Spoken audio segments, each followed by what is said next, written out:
So the framers of the constitution had to keep in mind these concerns and make a document which would satisfy the political, emotional and social economic needs of all segments of society.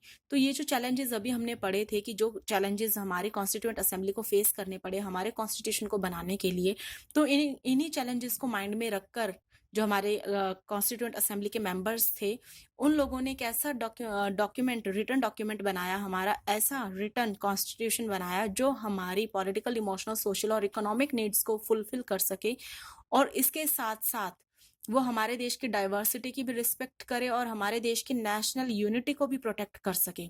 They had to make guidelines which would guide the country in the years to कम.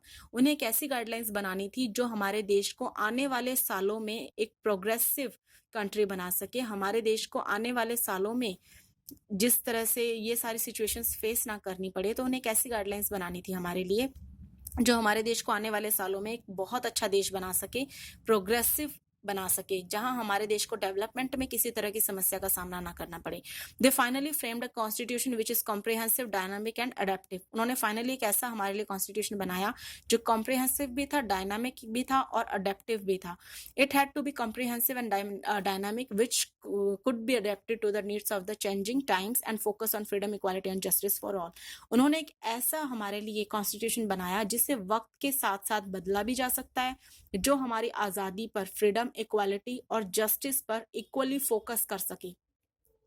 आपको पता है हमारे Indian constitution की सबसे बड़ी खासियत ये है कि इसे हम अपनी ज़रूरत के हिसाब से, अपनी बेसिक नीड के हिसाब से, हमारी सोसाइटी की क्या ज़रूरत है उसके हिसाब से हम इसमें अगर चेंजेस करना चाहें तो कर सकते हैं. इसे बहुत ही फ्लेक्सिबल बनाया गया ताकि हमारे देश में प्रेजेंट सिचुएशन को ध्यान में रखकर इसमें हम जो बदलाव करना चाहें कर सकते हैं.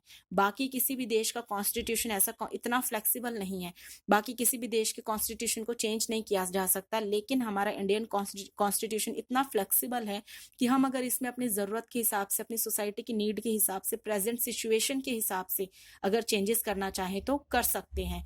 After a long debate and discussion of over 2 years, 11 months and 17 days, the new constitution was passed on 26th November 1949. It came into effect on 26th January 1950. We celebrate this day as Republic Day. 2 साल 11 महीने और 17 दिन बाद 26 नवंबर 1949 को हमारा constitution पास किया गया और 26 जनवरी 1950 को इसे हमारे देश पर लागू किया गया.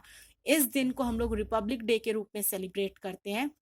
There are certain key features of the Indian Constitution which reflect the ideals of the democratic society as by our national leaders, as well as address the immediate and future concerns of the people who were the citizens of a newly formed fragmented nation. These ideals are documented in a concise manner in the preamble of our constitution.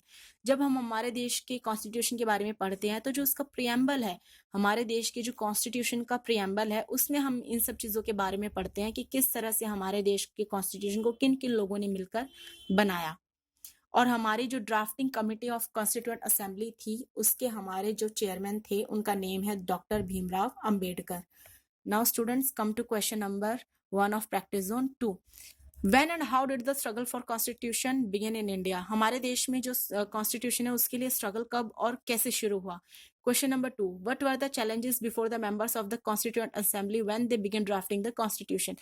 जो हमारे constituent assembly के members थे constitution को बनाने के लिए उनके सामने कौन कौन से challenges थे?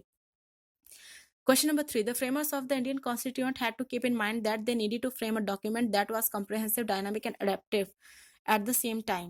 Comment. इसमें आपको बताना है जो हमारे फ्रेमर्स हैं उन्होंने जब हमारा कॉन्स्टिट्यूशन बनाया तो उन्होंने इस चीज़ को सबसे ज़्यादा अपने ध्यान में रखा कि हमारा जो कॉन्स्टिट्यूशन है वो कॉम्प्रिहेंसिव, डायनामिक और अडेप्टिव होना चाहिए एक ही वक्त में. तो उन्होंने ऐसा क्यों सोचा कि हमारा जो कॉन्स्टिट्यूशन है वो कॉम्प्रिहेंसिव, डायनामिक और अडेप्टिव होना चाहिए? Next question is, the framing of the Indian Constitution was a difficult task looking into the multicultural, multi-ethnic and multi-dimensional nature of Indian society. जो हमारा इंडियन कल्चर है, इंडियन कॉन्स्टिट्यूशन है, उसके लिए ये बहुत डिफिकल्ट टास्क था हमारा कॉन्स्टिट्यूशन बनाना, क्योंकि उनको ये पता था कि हमारा देश जो है वो मल्टी कल्चरल है, मल्टी एथनिक है और मल्टी डायमेंशनल नेचर है, क्योंकि हमारे देश में सभी तरह के रिलीजन वाले, कास्ट वाले, सभी तरह के डिफरेंट डिफरेंट कल्चर वाले लोग भी रहते थे। तो इन सब की बेसिक नीड्स को ध्यान में रखकर कि ताकि हमारे देश में किसी एक पर्टिकुलर रिलीजन को अ, चोट ना पहुँचे, उन्हें किसी तरह की तकलीफ ना हो और किसी की धार्मिक भावनाओं को भी चोट ना पहुँचाई जाए। उन्हें किसी तरह की से उनकी किसी भी तरह की धार्मिक भावनाओं को, जो उनकी रिलीजियस फीलिंग्स थी, उनको हर्ट ना किया जाए। तो इस तरह के भी कांसेप्ट उनको ध्यान में रखने पड़ते थे। ऐसा क्यों करना पड़ता था?